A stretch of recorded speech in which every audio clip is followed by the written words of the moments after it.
Gente que vive en el campo. ¿Cuál es la experiencia más aterradora que habéis tenido y que no podéis explicar? Por desgracia, es difícil de explicar. Estaba caminando por un sendero con mi perro en una zona remota del norte de Wisconsin, cuando tuve una sensación extraña. Exactamente al mismo tiempo, los nervios de mi perro se dispararon y empezó a actuar con mucha ansiedad. Más o menos al mismo tiempo, llegué a un claro en el bosque y me golpeó lo que solo puedo describir como una onda de sonido. Era como si alguien estuviera haciendo sonar un altavoz directamente a mi lado, pero la cosa era que no había nada a mi alrededor. La carretera más cercana estaba a unos 2 kilómetros de distancia. Algo me dijo que debía alejarme de allí. Así que rápidamente me di la vuelta y caminé lo más rápido posible el resto del camino de vuelta. No escuché el chirrido del altavoz después de salir del claro, pero seguí sintiendo que algo me seguía. Es absolutamente aterrador. Lo escuché una vez en casa de mis padres, que están en medio de la nada en el norte de Minnesota, cerca de la frontera con Canadá. Había estado caminando por los senderos tratando de encontrar el lugar donde mi madre había encontrado algunos posibles fósiles entre las rocas. Cometí el error de no llevar a ninguno de los perros conmigo, ya que la noche anterior había habido alces en la zona que se habían acercado. Repentinamente me sentí muy inquieto y con la impresión de que iba a perder el equilibrio. El bosque que me rodeaba estaba tan silencioso que de repente no había pájaros ni bichos chirriando ni nada. Era tan silencioso que podía oír la sangre en mis oídos. De repente hubo un gran sonido silbante y fue como si me encontrara junto a un gran equipo de música. Era ensordecedor y sentía como si la presión me atravesara el cuerpo. Tuve que agarrarme a un árbol cercano porque sentí que me iba a caer. Cuando terminó, conseguí volver a la casa. Le pregunté a mi madre y me dijo que lo había escuchado por última vez en los años 80, al igual que mi abuela.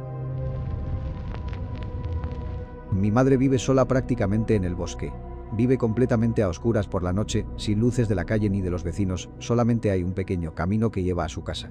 En cierta ocasión, en mitad de la noche, se despertó al oír unas claras pisadas en la grava, ya conocen el sonido, y 3 golpes en la puerta de entrada. Ella gritó hola y miró fuera y no había nada, solo silencio. Puede que no sea un relato espectacular, pero yo me moriría de miedo si fuese yo la que se despertara con eso en mitad de la noche y sin otras personas alrededor.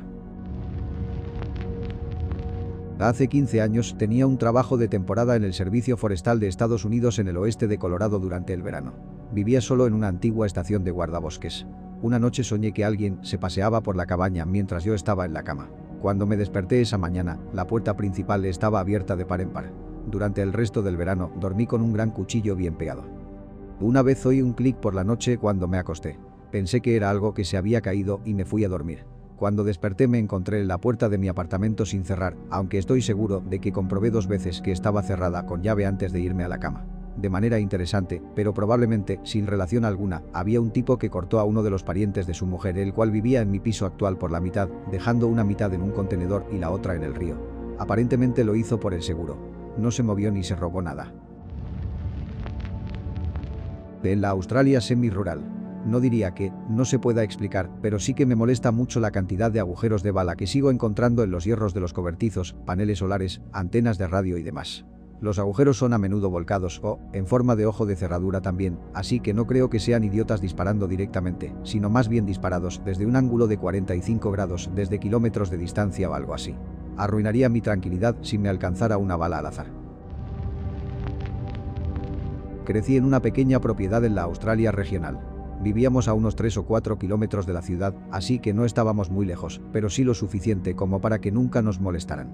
Además, estábamos en una calle sin salida, al final de otra calle que salía de la carretera principal, así que nunca había un peatón cerca de mi casa. De todos modos, una noche, cuando tenía unos 12 años, estaba viendo la televisión cuando 2 de mis hermanos bajaron y dijeron, ¿has oído eso? Yo estaba bastante pegado a la tele, así que no oí nada, pero al parecer ellos oyeron pasos fuera y un par de voces hablando en voz baja. Como mis hermanos tenían unos 20 años y eran grandes jugadores de rugby, su plan era que yo esperara dentro, mientras ellos salían corriendo y derribaran a cualquiera que encontraran antes de llamar a la policía. Así que ambos salieron corriendo por la puerta principal al mismo tiempo, dividiéndose en diferentes direcciones para rodear la casa y reunirse de nuevo en el otro lado, presumiblemente cada uno con un criminal envuelto en una llave de cabeza bajo el brazo. Si alguna vez has visto la película Señales en la que Mel Gibson y Joaquín Phoenix corren alrededor de la casa, básicamente imagínate eso. En fin. Nunca encontraron nada. Juran hasta el día de hoy que escucharon voces, pero nunca vieron a nadie. Nuestra propiedad tiene un montón de arbustos espesos justo hasta la casa, así que todo lo que podemos pensar es que cuando mis hermanos salieron, estos tipos simplemente se disolvieron en los arbustos y observaron, y luego probablemente se fueron una vez que la costa estaba libre de nuevo. Todo esto me asustó muchísimo en su momento. Estaba acampando solo en medio de las llanuras de Dakota del Norte. Se desató una tormenta y me quedé atrapado en mi tienda de campaña bajo unos árboles y tuve una sensación súper extraña. Llevaba 2 teléfonos en ese momento, uno tenía internet y era para navegar y el otro era solo para la recepción celular, era 2013. De repente, uno de los teléfonos empezó a sonar y miré el identificador de llamadas, la llamada venía de mi otro teléfono que estaba cerrado y en mi mano. Una vez mi madre recibió una llamada perdida de nuestro teléfono fijo de casa. Estábamos de vacaciones en ese momento y ni siquiera había nadie allí. Asimismo, también vivimos en el campo. Mi madre vive en el bosque con mi sobrino pequeño. Totalmente oscuro por la noche, casa pequeña. Se despertó en medio de la noche con un golpe en la casa. Finalmente se armó de valor para mirar por la ventana de su habitación. Vio a un ciervo, golpeando su cabeza contra el revestimiento exterior, retrocediendo y arremetiéndose contra la casa una y otra vez. La enfermedad de los ciervos zombies, similar a la enfermedad de las vacas locas. He oído de otros usuarios que es una especie de parásito que se come el cerebro y hace que el gamo se suicide. Mi novia vivía en el desierto y yo solía quedarme a dormir allí. Vivía en las proximidades de un centro penitenciario estatal en el que se producían constantes fugas. Era una época anterior a los teléfonos móviles y las alertas, así que cuando alguien se escapaba, los helicópteros de la policía sobrevolaban la zona gritando por un megáfono. En la tranquilidad del desierto abierto, era bastante chocante que alguien te despertara bruscamente gritando desde el cielo. Todos salíamos disparados de la cama para comprobar todas las cerraduras y ventanas. Buenos tiempos. A veces duermo con las ventanas abiertas en invierno, ya que estoy a unos 3 pisos del suelo. Se puede oír el paso de los ciervos por la noche, porque la mayoría de ellos viajan de noche por donde yo vivo. Al principio me daba bastante miedo, pero con los años me acostumbré. Una noche algo sonó diferente. Estaban los ciervos, pero había algo más entre las hojas que era tremendamente rápido. Se oyó un bufido de alarma, luego unos golpes, y después todos empezaron a ladrar y a correr. Luego hubo algunos ruidos de algo que arrastraba algo y algunos bufidos. Tenía las palmas de las manos sudadas bajo la manta y me aterraba moverme. Un rato después de que cesara, cerré las ventanas y me fui a dormir. A la mañana siguiente no había mucho que ver, salvo algo de tierra recién pisada, pero esa noche aprendí algunas lecciones. Si sales al bosque, lleva una lámpara y una pistola. Si vas, no vayas solo. Zona rural del este de Texas, 1972 o 3. Tenía 10 años. Mi tarea, entre otras cosas, era revisar el buzón. A Gracie, el perro salchicha de mi madre, le gustaba hacer el largo paseo hasta el buzón conmigo. Una tarde de verano un coyote estaba junto al buzón y cuando nos acercamos empezó a saltar como si quisiera jugar. Gracie empezó a ladrar y a mover el rabo, pero yo la cogí y volví a casa corriendo. Al día siguiente lo mismo. Al tercer día no estaba prestando demasiada atención y Gracie aceleró y se acercó demasiado.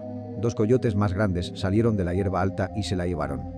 Un par de días más tarde estaba en mi camino para revisar el correo de nuevo, porque así es como las cosas funcionaban en ese entonces, y ese mismo maldito coyote estaba sentado en el mismo lugar y cuando me acerqué lo suficiente comenzó a saltar como si quisiera jugar conmigo. Nota: nos habíamos mudado de la ciudad unos meses antes y cada vez que salía a la calle Gracie saltaba para ir conmigo. Hasta el día de su muerte, mi abuela creía que Gracie daba esos paseos para protegerme.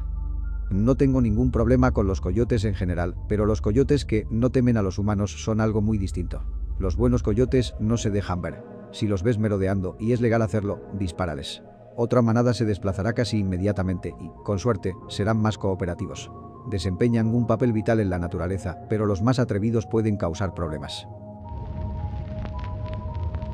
Durante 1 año y medio estuve cuidando a una mujer de 94 años con Alzheimer. Se había mudado a la casa de su hija en lo profundo de un bosque en medio de la nada en Washington. Mary era propensa a decir cosas raras, como que su hermana, fallecida, su madre, fallecida, y su marido, fallecido, estaban dentro o afuera de la casa regularmente. Llevaba varios años trabajando con pacientes con demencia, así que nunca me molestó. A Mary le aterrorizaba el bosque. Me contaba que había animales peligrosos ahí fuera y que podía perderse fácilmente, por lo que debía permanecer siempre dentro. También le preocupaba que su madre y su marido tuvieran que atravesarlos. De nuevo, este comportamiento no era preocupante dado a su condición con respecto a su salud. Llevaba trabajando con ella unos 6 o 7 meses cuando empecé a despertarme con ella caminando por los pasillos en mitad de la noche.